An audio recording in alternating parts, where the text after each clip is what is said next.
Recording. We started. Can you give people instructions one more time about the chat and Yes. the name change? Okay, so two things we're asking everyone to do. If you could provide your name, location, organization, the farmers market you represent in the chat, so everyone can get to know and kind of you can browse through the chat and see where everyone's from. And then if you could change your name by going to the participants tab. If you click on the participants tab, you should be able to then find three dots next to your name and hit rename. If you could add green potato to your name, if you are new to EBT access at farmers markets, or add ripe tomato to your name if your market has EBT access, has in the past, or you have experience with EBT. This is just a way for us to easily be able to tell when people are asking questions, where you're coming from on your EBT journey today. I'm going to do a really quick introduction to get us started today. And then I'm going to pass it over to the wonderful Erika Wolf to take us from there. All right. So here we are today. I wanted to, for those who are not familiar with Foodwise, I am a Foodwise employee. I work with Foodwise to support families make the healthy choice, the easy choice, where we live, learn, work, and play. Foodwise, this is kind of the four buckets of things that we do. We expose, teach, empower, and support. For farmers market work specifically, there's kind of two ways that Foodwise can support farmers markets. One is through multi-level interventions like what we're doing today, where we're focused on education and awareness, helping individual markets have the resources they need to offer low-income families the support they need to shop at the markets. And then direct education. So that's often through farmer market tours at markets is what we often see for direct education through Foodwise work. If you have a Foodwise folk that you work with, if you want to give a thumbs up or some sort of wave, react, something to let us know that you know your Foodwise team locally, that would be great. It's always great to know if people are not connected yet to their local Foodwise team, and we can get you connected to them. I've seen a couple thumbs up and hearts there. Thank you. One other thing that we find with Foodwise is that we are a federally funded program, and we are required to collect demographic information. It's voluntary, but I will be putting a demographic survey into the chat. It does help us to tailor and make our programming better. So if you could at some point during the call, before the end of the call today, if you could fill out that would be great. So once I've done the presentation, I'll throw that in the chat. Next, I just wanted to give a quick definitions. And I can make this available to folks afterwards, but knowing that we all may be coming from some different angles here. Food equity, this is kind of what centers all this work. The ability for all people to have the opportunity to grow and consume healthful, affordable, and culturally significant foods. And this we can tie all the work we do kind of back into this idea of food equity. So some of the definitions and terms you may hear today include SNAP, which is the Supplemental Nutrition Assistance Program that's from USDA through FNS. FoodShare, that's the name of Wisconsin SNAP program. EBT is an acronym for Electronic Benefits Transfer. This is the process that we use to access SNAP funds. And Quest Card, that's the name of Wisconsin's FoodShare card. It's a debit style card. It's over there in green. And then nutrition incentive programs. This is something that may be brought up because it's often tied to EBT debit credit programs.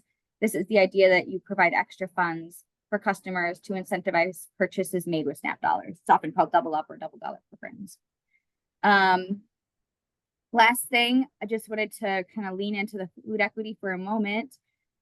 We do have over 350 farmers markets in Wisconsin. Around 80 of them accept EBT. So we can right there see that equity disparity in who is offered to use their food share at their farmers markets. Most of those markets have some sort of incentive program. This may not seem like a big deal that SNAP is not available at all farmers markets, but I do want to point out that the total SNAP spend in 2022 is $2.1 billion. The past year, it was around 19. I'm sorry, 1.9. So a little under 2 billion. The total SNAP spend at farmers markets. It ranges, it's always under 1%, but anywhere from 0.02 to 0.03%, depending upon the time of year and the location that you're at. But it's about national average. Wisconsin's around national average for total SNAP spend at farmers markets. But that number, if we can increase it at farmers markets, is going to make a big difference for our low income families across the state. And it's also going to make a really big difference for our farmers. So this is just a map of the farmers markets in Wisconsin from the Farmers Market Association website. The 2 green dots are because I took this screenshot when those were the only 2 markets that were open this season. Okay, I am going to stop share because I want to give Erika plenty of time to talk today. Erika, thank you so much for your willingness to take this presentation on. They are doing this out of the kindness of their heart and the desire to support farmers markets and food access across the state. And I really appreciate that you are here to do that for us and answer questions, and have been so willing to just jump right in and support this work. So everyone have a round of applause or a big thank you. And I'm going to pass it over to Erika. Thanks, everybody. I'm going to be sharing my screen, and I'm also going to be like holding up things maybe in my hand, and I don't know, I'm kind of fun to watch. So I recommend that you go to show active speaker video while we're screen sharing, so then you can see my video while I'm talking. So while you all do that, I'm going to get my little presentation showing to you here. So briefly, I'll just say that my name is Erika Wolf, and I am the farmers market manager in Bayfield, which is not quite the northernmost market in Wisconsin, but maybe about 20 miles short of that. We have been around for quite a while. It's our 30th season this year, and it'll be my 5th season being the market manager here. So I don't really need to do much intro about myself, but just that's where I'm at, being up here. I've worked on farms. I'm trying to get a farm going with my family here where I live. And I've worked at a bunch of grocery co-ops. And so that was my first experience with working with EBT and SNAP. And then now that I'm here at the market. So you're all here to learn about why, how, this mysterious method of like how to process EBT without a machine, maybe. And so that's why I said how to accept FoodShare on the cheap without special equipment or Wi-Fi on site, because it's pretty cool that you don't need that stuff necessarily. And I know that's a huge barrier for a lot of people.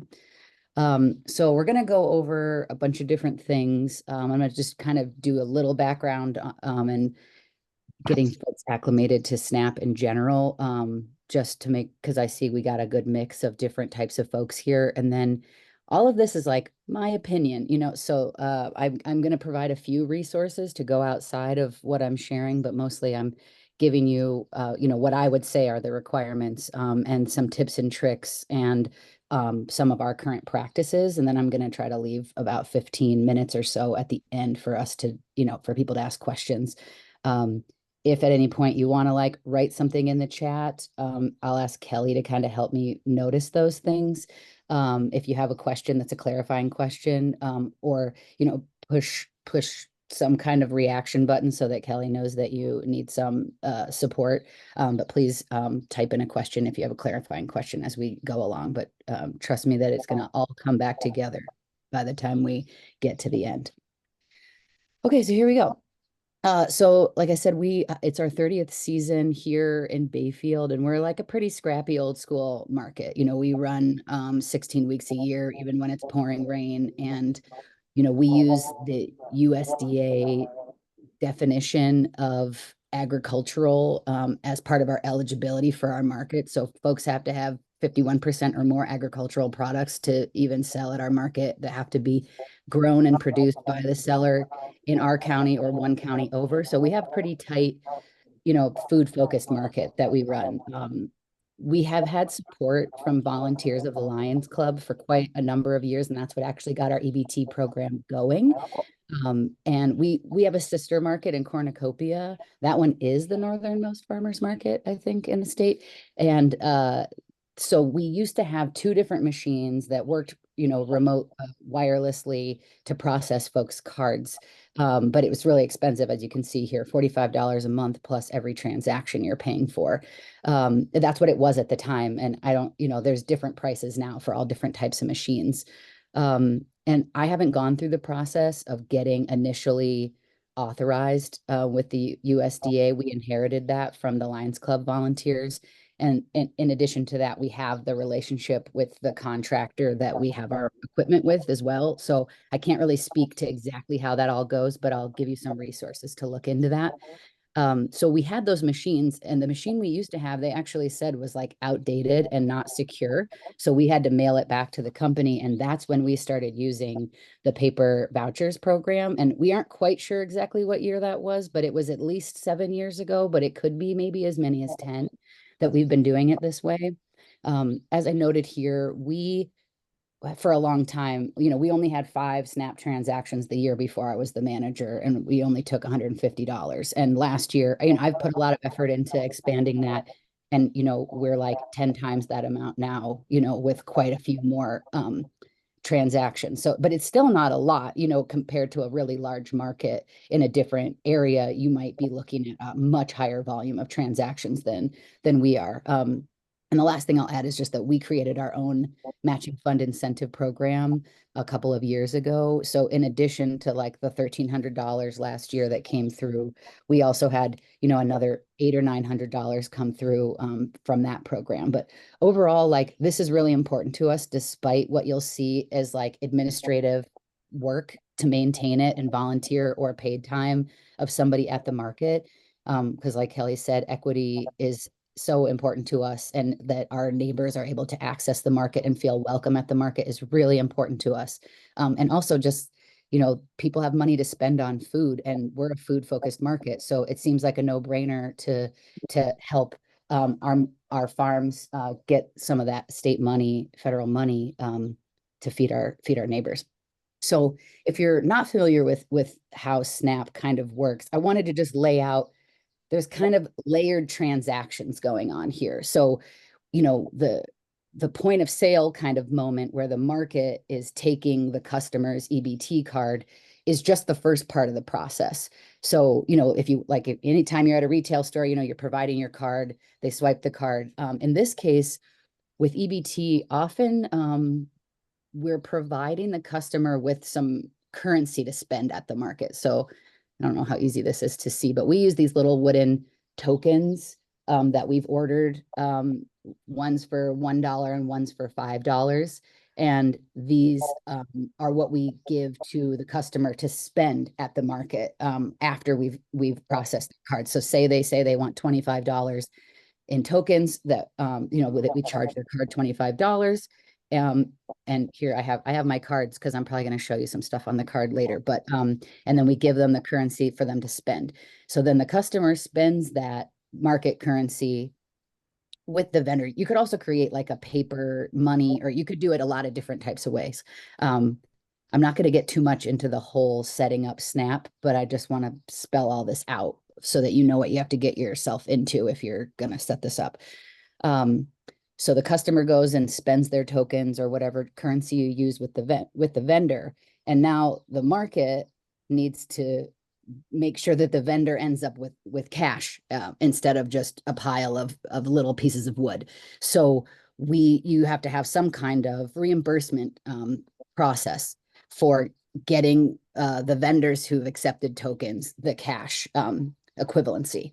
And then the final part of it is that you've processed their card, but in this paper voucher system, because you're not using a machine or wireless technology or whatever, you have to like manually go into an online portal to deposit those transactions into your bank account. So each of these steps requires a process and a person and some oversight and some tracking. So I want to just lead with that so that nobody's surprised that I'm not like, oh, you just fill out this little voucher and call a number and it's fine. There's a little more you got to do on the back end. So just understanding all of this is really important. Um, Oh, how do I keep going?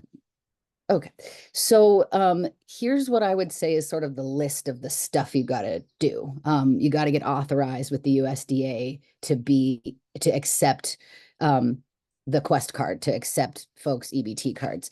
Um, there's only one contractor in the state. They're called FIS, and they're the company that runs how Quest cards work. There are other types of benefits that go on Quest cards for other types of things, but we only need to care about FoodShare in this situation. Um, so that comes along with being approved with the USDA comes your relationship with FIS. I'll get to that. You certainly will need a phone that works while you're at the market. And then, as I mentioned, there's a currency for customers to spend. I put an asterisk because some people do not have this and they still make it work. And it is possible to not have that, but I strongly would recommend it. These other two things are, like I said, a process for reimbursing the vendors who accept the SNAP currency. And again, SNAP is for food. You know, there's a list of acceptable items. So not all of your vendors may be eligible. And this is something to consider if you're going to go through this process is, you know, what's the density at your market of vendors who are selling eligible products, which is basically most food that's not hot food. Um, and then the last thing you'll need is just to be thinking about how you're going to, you know, use forms to track things and bookkeeping practices to kind of keep track of how the money is moving in all these various different transactions. So I'm not going to explain much about this. Like I said, I didn't actually do the initial authorization with the USDA to get our SNAP account. But I put a couple of links here where there's really, you know, a lot of information, step by step. What's the eligibility requirements? Where's the link to apply online? Like tons and tons of information at these two links. So we found these to be helpful and think other people will too. The only thing to note is that anytime the like responsible party on your account, right now it's our treasurer. So that's someone who's been doing that since 2012. We haven't had to change our responsible party, but thinking about what's the turnover in your group or who would be the responsible party whose name would be on this account is something to consider, you know, when you're going into the authorization process. And every 5 years, there's some reauthorization paperwork that you have to do. The other part of the like setting up your account in the first place, if you're not already taking SNAP, is that you'll need to build up this relationship with FIS. You'll be assigned a contact person, and like I put at the bottom there, if you have SNAP and you don't know who your person is or you don't know anything about it, you can call this number at the bottom and figure out who's your contact person or ask questions and get routed to someone. Coincidentally, the last grocery co-op that I worked at in Milwaukee is the same contact person that we have up here. And I don't know I don't know why that is. It's very strange, but it's cool. Just because that means I've been interacting with the same guy on and off for a very long time. And they're really great, super helpful. Great experience we've been having. So the things that you need to get from them and, you know, and set up in order to be manually processing cards before you're even to the market taking cards, is they refer to the voucher form as an offline voucher, the paper voucher or the manual way. They call it offline vouchers, which makes sense if you think about like how credit cards work when they're offline and you used to have the like carbon copy thing and they would like swipe your card like super loud, you know. I don't know, maybe I'm too old school, but I remember doing that working in retail and having it happen. But it's just like a triple carbon. I don't know how easy this is to see, but I'm holding one up. Kind of like triple carbon copy guy. You know, bigger, you know, like the size of an envelope almost. Like it fits in an envelope with a little bit of space. And so you'll need to get the vouchers. Like I said, and the other thing that you have to have is this machine, which they provide to you, and it doesn't cost money, but they own it. So it's important that you keep track of it. You can't lose the thing because you will have to send it back, and you also will need to use it. And like I wrote here, we exclusively use that when we're processing out of state cards. Because we get those. I don't know if everybody gets that, but you might have a lot of visitors to your community or people who are dual residents or something. So you may, you know, be working with different types of EBT cards, which have slightly different, automated systems. Each state has their own phone system for processing their specific benefits card. And the last thing that you get set up, and this is again with FIS, is there's a website called ebtedge.com. And if you have a Quest card, you would already be familiar with this because it has a merchant portal, it has a customer portal, so it's a comprehensive online portal for all the different people who are touching Quest cards in the state. If people want to, I think I'm already logged into my account so that I could show it to people later in the Q&A if people want to see what it looks like when you're in the portal. But this is the place where you will be able to, this is kind of the paper trail for your phone calls. When you make the phone call and fill out your paper form, you'll go in here and this will show you itemized each voucher slip, which has a serial number on it and what was the amount that you charged the card for. And then you can group them together and batch deposits. And there's a whole background of how many deposits you can search in a calendar, tons of information there. But that's sort of like what you might think of as like your balance sheet or like your, and you can balance that against your bank account. So you can see what deposit, you batch the deposit on this date, and it usually takes a day or two, before it actually shows up in your account. So that's kind of the like big picture back end administrative stuff you need to do before you're at the market. So I want to spend a little bit of time just showing you the voucher slip itself, and do a little bit of tips and tricks of what I've learned from doing this for a number of years. So it looks slightly different, but almost essentially the same. This is an older version. Like at the bottom, it says there's only 2 carbon copies. There's 3 now. So it's like, I don't know why we don't usually use as many as there are, but usually the customer doesn't even want it. But in case you do, you just have the triplicates. So, yeah, it's pretty self-explanatory. Can you see my pointer at all? I tried to turn it on so you could see you can. Okay, great. So when the customer shows up, this stuff that's filled out in gray is helpful because like this is the stuff you're getting from the customer. How much do they want to charge their card for? And then I don't usually ask them for their name. I just ask them to hand me the card and I ask them for the total and I fill that part out. So it's in my handwriting so that I can read it. Because you're the one that needs to be able to read this at the end of the day. The spot that says store FNS authorization number, this is a number that you get when you're authorized with the USDA. So this is a consistent code that will be on every single one of your forms. So you'll be able to like pre-fill out the form just to save time when you're with the customer by putting in your authorization number and filling out this basic information about your market so that if they do want a copy of the receipt, you're not sitting there like, what's our phone number again? Or like, trying to remember what the information is that, I strongly recommend you pre-fill out a bunch of this. So this is sort of what it looks like. It's not complicated. It's very simple. All the information is there. When you call the number, it's also very easy. So I'm going to walk you through a little bit of that. So filling out the form, like I said, it has I think hopefully you can see this. Like I said in the last one, there's a serial number here. I'll just go back. I don't know if I can go back. Up here in the corner, there's like a red serial number. And so when you order them, they come in multiples of 50. So you can get 50 or 100 or 200 or whatever it is.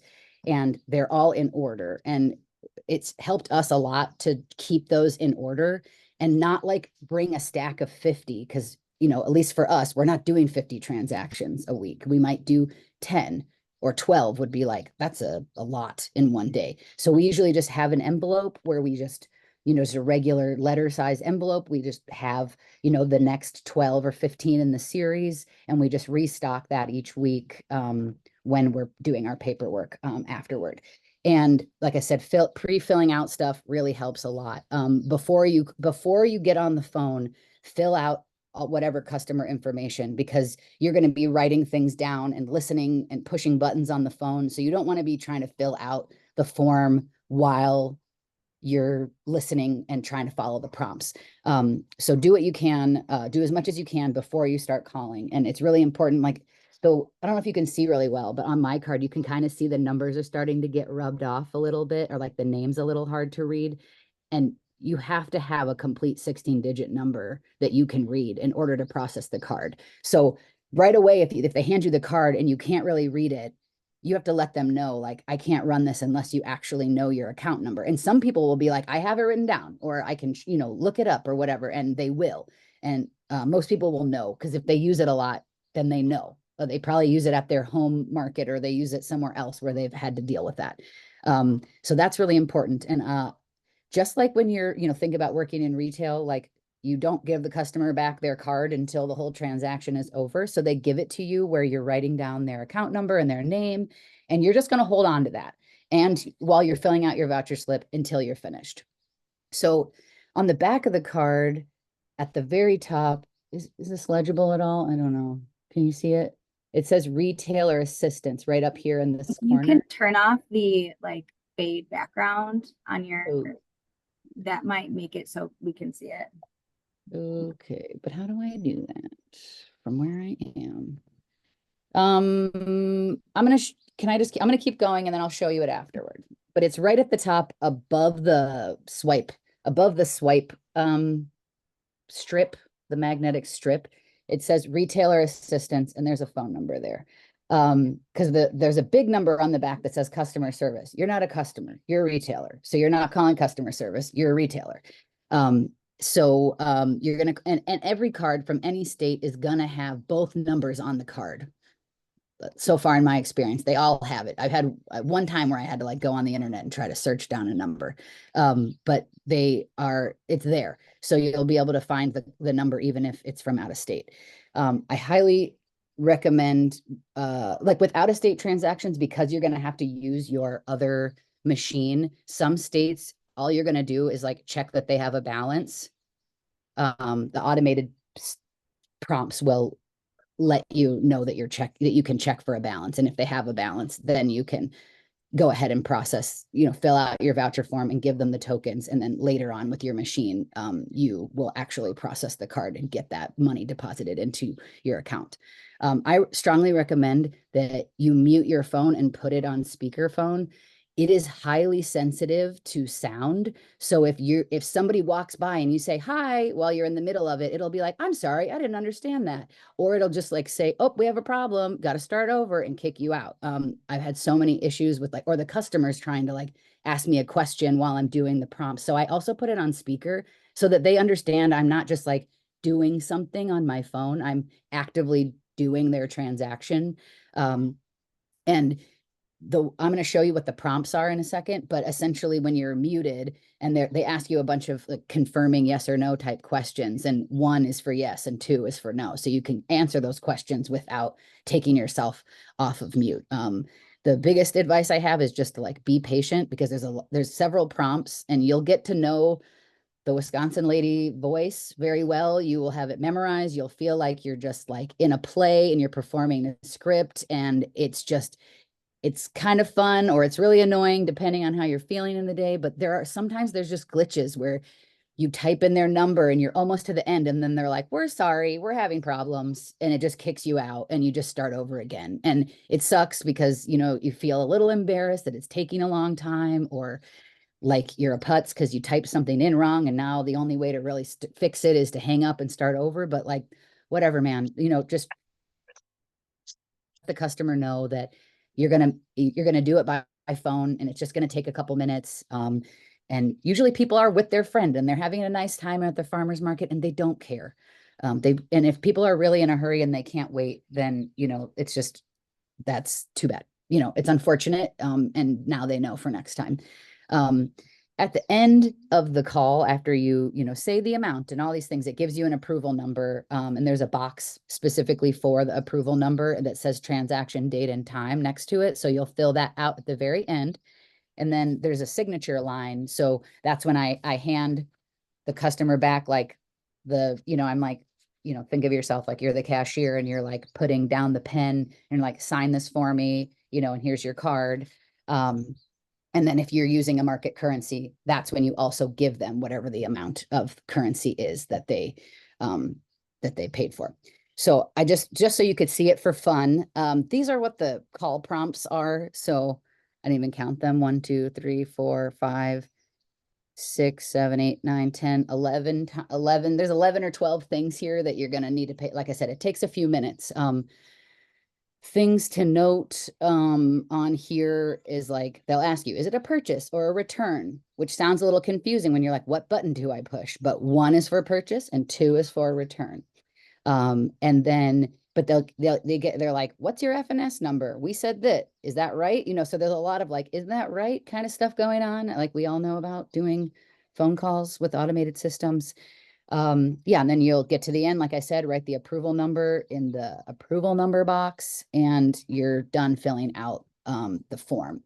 So I'm just going to go right. I'm basically with our current practices, I'm just going to tell you a little bit about it. And I have opened some of these files. So if during the Q&A people want to see specifically our forms, I can pull those up and walk us through it. But I want to go to questions sooner than I want to walk you through every one of our nerdy forms. So 2 things I'm going to talk about are our at-market paperwork and then sort of our ongoing bookkeeping. So kind of like I'm saying here, the objective of your paperwork you're doing at the market is just to track cash moving around, what's and like who got tokens and what date they were from, just so you can keep track of what's going on. So we have a form that we created that's just, we call a daily summary form, which is very like retail-esque, where it's like, if you got any vendor fees in that day, or if you had any donations in your jar, but it also is, did we do reimbursements with vendors for EBT? Did we have any voucher slips? All that stuff. And we do that each week that we have the market, is we fill out a new piece of paper. And then we have a binder with like a running tally of our vendor reimbursements. So we are unique in that we reimburse vendors every single week. Not a lot of markets do that. A lot of markets, they might do it monthly. They might do it a few times a season. They might do it when you have at least $150 to be reimbursed. There's lots of systems. So you can come up with your own system, but we do it each week. Like I said, we're kind of like a scrappy little collective, and that's just like how everybody wanted to do it, and we're still doing it 30 years later the same way.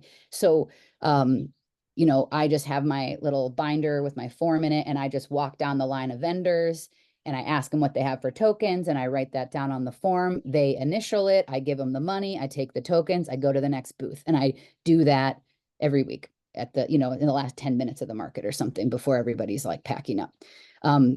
The other thing that is important that we do, is we encourage pre-orders. So sometimes someone will be buying half a pig from a farmer, and they're coming to pick it up, and they know that they owe, $312.82. And so they'll come to my booth and say, I got a pre-order with this person for this amount, and I run their card for that exact amount. I write a check to the vendor right then, and I walk down with the customer, and I hand the vendor the check, as proof that they paid for their thing they're picking up. So that's the way we do it.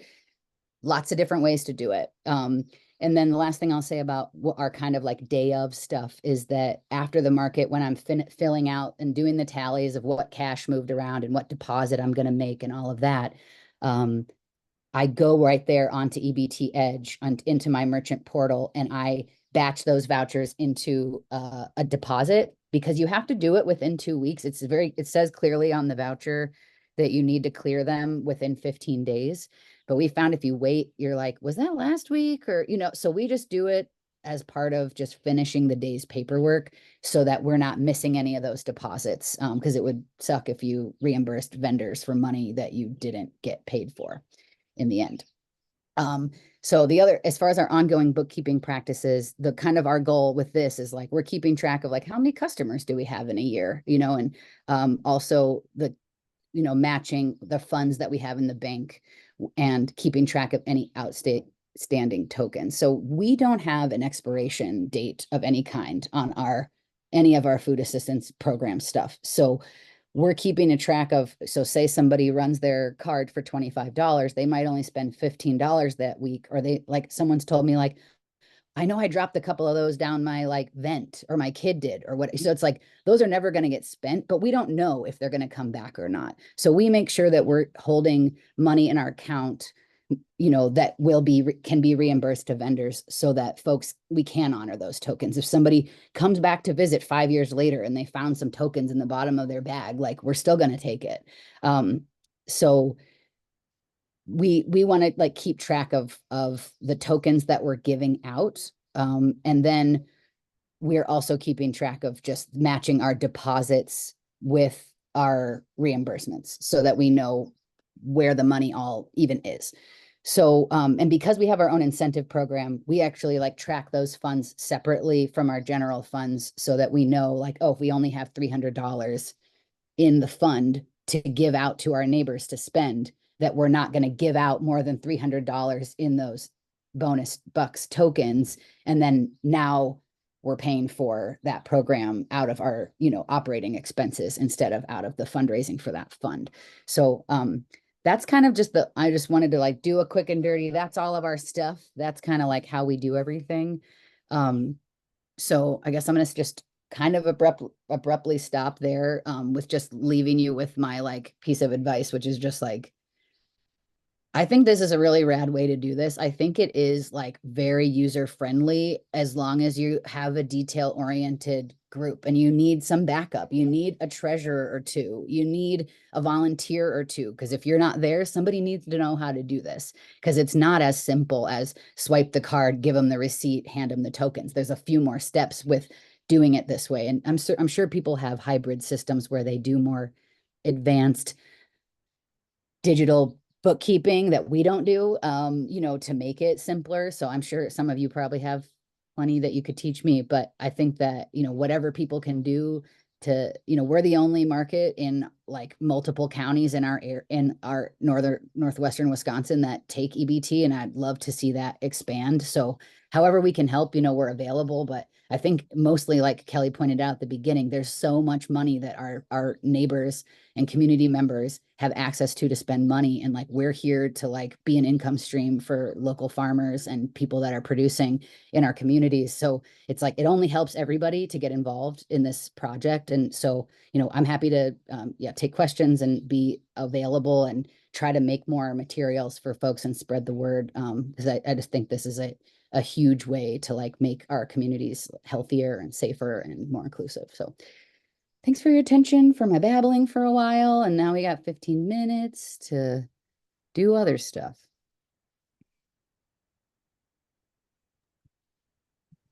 All right, everyone, this is the chance for questions. The one question that came in was, how is FMNP different? So FMNP Yeah. is the Farmers Market Nutrition Program that is managed through DHS and WIC offices across the state. This is either for WIC participants or for senior participants. That is a direct relationship in two ways. One, it's a relationship with the farmers market. So the farmers market itself needs to be authorized to accept FMNP vouchers, but the actual transactions go through each individual vendor. Mhm. So, whereas And we take both of those at our market. So we definitely go through the explain, talking with the vendors and the customers. It is confusing because they both say that the word voucher is used in both of these programs. And what voucher means is completely different because the voucher you're getting in the FMNP program is kind of like a check or like a traveler's check, if you think of it like that, that the customer is spending as currency. And ours, and what we're doing is we have this form that calls itself a voucher slip, that you're filling out. So it's the same word, different, totally different part of the process. So FMNP is usually like a check that's like I think seniors this year is $9 increments. And so it's just Yeah. it's just pure money given to folks to make these transactions. Yeah. And also the limitations on FMNP vouchers are strictly for like fresh fruits and veggies and herbs. And you can't, that's it's not like most foods like SNAP does. Gabby Green Potato, do you want to ask your question?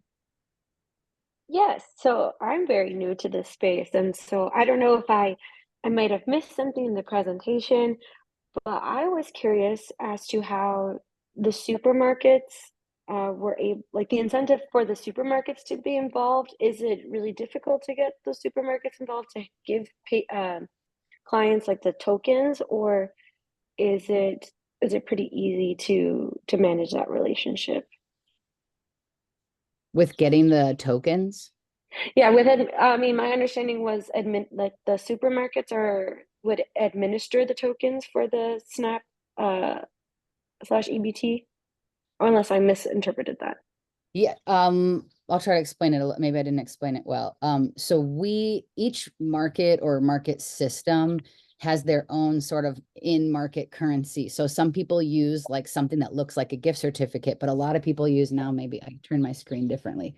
So we have these little wooden tokens, and you can see like it says Bayfield Farmers Market on it. This is like an item that we like ordered, mailed to us. We have 300 of each of these tokens or whatever it is.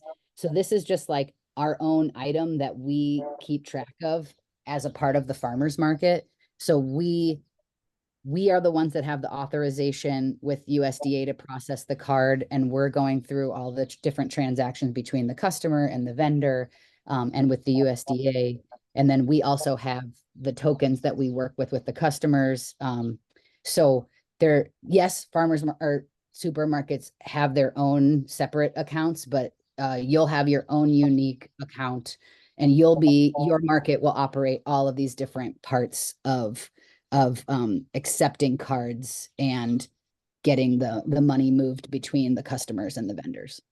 Does that answer your question? Yes. And then yes, I think that was where my main confusion was. Thank you. Yeah, sure thing. We have some questions around cost, forms, tokens, the Verifone machine cost, total pay, and about if anybody uses the Novodia group and total pay go. Okay, a couple of these questions. So the vouchers, they're numbered themselves. So everything is in black ink on here, except up here in the corner, you can see this like kind of stamped serial number. So they have their own number. So you don't have to create a system to track, which one is what. That's super helpful. And you'll also be given an approval number when you call. So it's like the confirmation number when you like pay your bill over the phone or whatever. So you'll have both the authorization number of the transaction and the serial number of the form. And you could, if you lost one of, if somehow you didn't have this form, well, you're going to keep the numbers together, but you both of those numbers exist in the online portal for how you're batching the deposits, but each one will show up individually. So you'll see like this one says like, 10/30/557, and it'll say $20. And then that, 558, $37, 559, $322. So, each customer's transaction will show up individually with a total connected to both the approval number and the voucher slip number. The voucher slips, they don't charge us anything. I don't even think we pay for postage. The Verifone machine, we didn't pay for anything. I don't even think we paid for postage. So they will provide you with the machine, which they own. They'll provide you with the slips. And so, you have to pay to have cell phone service, or, whatever your phone call-in method is, you'll have to pay for that. And whatever your currency system is, that's something to like order. There are so many, there's like a million vendors online. If I could probably track down what we use, but it was such a long time ago that it may not be relevant anymore. But there, I've looked up buying new ones, and it seems like depending on how many you want to buy, they're cheaper by volume. So if you're a big market and you need a lot of them, it's going to be cheaper than if you're a small market and you only want to buy 100 of them. They do get lost. You can get these actual tokens can be serial numbered if you really want to track everything. Or you can just have it just say Bayfield Market, $1, $5, and that's all it says on the thing. I recommend it says who your market is so that you know that it's yours. Like, make sure you can tell that it's yours and it's not super generic. And then as far as like, I don't know if I think that's all the costs, then however you pay people or have volunteers, I guess you got to deal with the time on that. But it's really, there's the only starting cost really is buying the tokens and the admin time of doing all of the paperwork to apply and get your your systems set up. Let's see. Oh, and I'm seeing somebody answered about the total pay operation in the chat. Thanks for that. The only other cost for total pay, Jenna, right, would be then the fees for if you run it for non-SNAP. Like if you're using it for debit or credit, you'll have to pay a fee of that transaction. Yeah, we don't do that, but we've been looking into being able to like take credit cards and give people like a market currency, but we want to do that different from a SNAP currency. And then that's just like, it's just a lot for a treasurer to work with. A lot of things to track. So you got to have a dedicated bookkeeper. We like to use the tokens because it feels a little more discreet than like Monopoly money. Feels a little bit like someone might be embarrassed spending Monopoly money. And I know that this is also like a little weird, but it feels a little more discreet than like having a bright orange awkward sized piece of paper and people are like, what is that? And then you have to be like, embarrassing sometimes for people to be outed as using food assistance. Not everybody cares. I don't care, but some people do. And so as far as like making it inclusive and accessible and welcoming for people, like really think about like how to make people feel as comfortable spending it at the market, and make sure that your vendors are all really comfortable with the process so that they're not like, you don't have a new vendor who's like, what the hell is this? Like, this is a toy, or like, this is a game, or, and like, there can just be some accidental ways that we can offend each other or insult each other, when we're not really thinking about that equity piece of access. Well, I will add to that. Well, I thought Laura will remember this too. Laura and I asked that question at a farmer market to a focus group that we did. And we were both really surprised to learn that in Manitowoc, it is, I mean, I can't say that this is for every single place, but they said that although there was some stigma to using tokens or, using this system, that they still felt like it did not even compare to a grocery store, that it still felt so much more accepting and welcoming and safe to use those currency systems at the farmers market as compared to a grocery store. And I think that's a really good reminder that, yes, farmers markets often are really thinking of being inclusive and kind to the customers and building relationships, having no judgment. And I think it comes really natural, whereas grocery stores maybe sometimes don't have that same sensitivity. So just a pat on the back that this is something that's a pretty easy, natural thing for a lot of our farmer market vendors to do. Yeah. Yeah. Kelly, And this is Terry Wilford from Wilford Farms. When you talked about the Novadia or the Market Link, they do that if the credit card goes through they do the SNAP, and because we do that, but I've never done an offline voucher with them. So, but the credit card stuff does go through them, and they've partnered with Square. So you actually have to use a separate Square account to do credit card with the Market Link one, or through Novadia Group. Or if you use theirs, they go through a different processor called WorldPay. My EBT license through them, I pay a yearly fee. I don't do the monthly one. It's $191 a year, and then there's no cost per transaction. But I've never done a paper voucher with them. And now the paper vouchers that they sent me to use do not have a voucher number on them. So that my one question, I guess, kind of is, and I may have to go back to them, is to ask them, do I make up my own numbering system for that? When I originally got my SNAP number back in 2015, the USDA sent me a whole pack of vouchers. And I asked the gentleman at Total Pay Go just 2 weeks ago about using them. And he says, well, I would recommend using what I sent you, which is a paper voucher with no voucher numbers on them. So if you're working with a third party, a separate third party, because with the machines, if you're not going through FIS, who are the Quest card system operators, and you're working with a, I'm going to call it a third party, but it's almost like, is it a fourth party? You know, I don't know what the right word is, but that they're like your card processor. So they're going to have their own internal system of how they track all those transactions.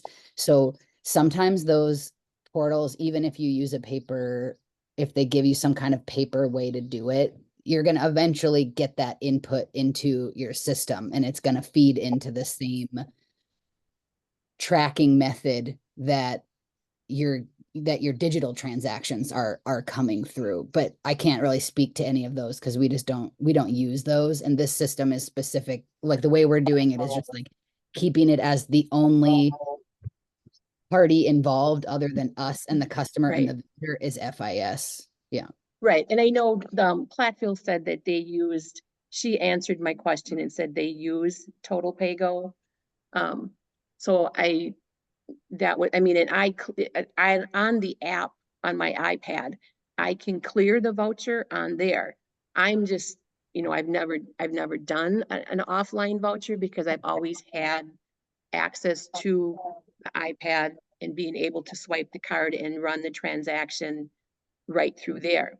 But I may be using it at another site this year where I won't have the ability to have the iPad there. So we'll be using the offline vouchers. And so I was, Yeah. I mean, I know how I can clear them. Okay, I'll maybe just call the company and talk to them. Because we've been taking SNAP since 2015. Terry, Right, keep and us updated on how that Yeah. goes, what they say. I'd be curious to know what the company says back. But I think that's the right next step is to contact them. Yeah, because in theory, you could use these FIS paper vouchers and use that, but now you're tracking two different portals with two different places. So like, yeah, that might just be easier to work with them and keep everything in one place. yeah. I mean, than to I use the don't do FIS. anything through FIS. It all goes through the Novadia Group and MarketLink, which has been authorized from the USDA to do the SNAP and the EBT stuff. So, Mhm, mhm, but mhm, mhm. I'll maybe just said, because I had emailed them, but maybe I'll just try giving them a call. So, Yeah. okay. Thank you. Yeah, sure thing. In the last couple minutes here, I do have a post survey that's live if everyone wants to. We have about 38% of folks have participated, so feel free to answer the questions on there. Happy to get back to folks on individual questions. If you aren't connected to your regional farmers market coordinator or your local Foodwise team, we are here to help you with this process as well as the process of setting up EBT. We're happy to help with that. We know it's complicated. We're working on coming up with ways to make it easier, but it's something that we're willing to do with you. And so please, yeah, fill that out and let us know if we can contact you. And if you have any thoughts on what next steps would be, if you'd like to see a follow-up to this call, please let us know. But in the last couple minutes, yeah, that as well as the demographic form, which is voluntary. I mean, all these surveys are voluntary, obviously, but the demographic form is something that is required as a part of an UW-Madison Division of Extension Foodwise program, something that we collect to help inform our programming. Oh, now that I'm off blurred background, just showing this up close here, right above the magnetic strip here, you can see this retailer assistance number here at the top.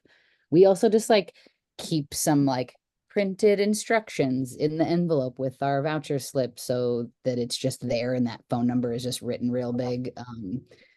I have it saved in my phone. That's kind of like the ways that I keep the cheat sheet. And I guess Show that number again. what's that? Show the number again. 877-415. Am I reading backwards right? 5166. Did I do it? Yeah. Yeah. So and you can call it you won't be able to go through the whole thing unless you can put in a card number. So one thing I didn't include, I just realized, is that, you know, if you have some folks in your team that are like worried about like, are we going to lose money, or like, are we going to give people run someone's card and then there's not any money, but they won't let you, like, you can't get through the automated system if they don't have a balance, because very early in the system you type in their 16-digit number and it'll say this card is active and has a balance. And or it might say, if they don't have much money, it will say that there's $3.22 on their account, or it'll tell you that there's no money in the account. So before you get very far in it, the automated system will let you know that you can complete the transaction as you planned to go forward. And I did mention in those prompts before, but like if someone wants $25, you're going to put in 2500. You're using all of the cents have to be typed in. And if there's an error, it will tell you. You will know in the automated system. So you won't accidentally give someone $300 in tokens and they have $27 in their account. Like that's not going to happen. Because we have had people be like worried that it wasn't going to work right. Or some people will say, I know my balance is low. I think I have enough. And you can check their balance if you need to do that, or it will let you know if you can't complete the transaction as you're trying to. Sorry, I didn't mention that before.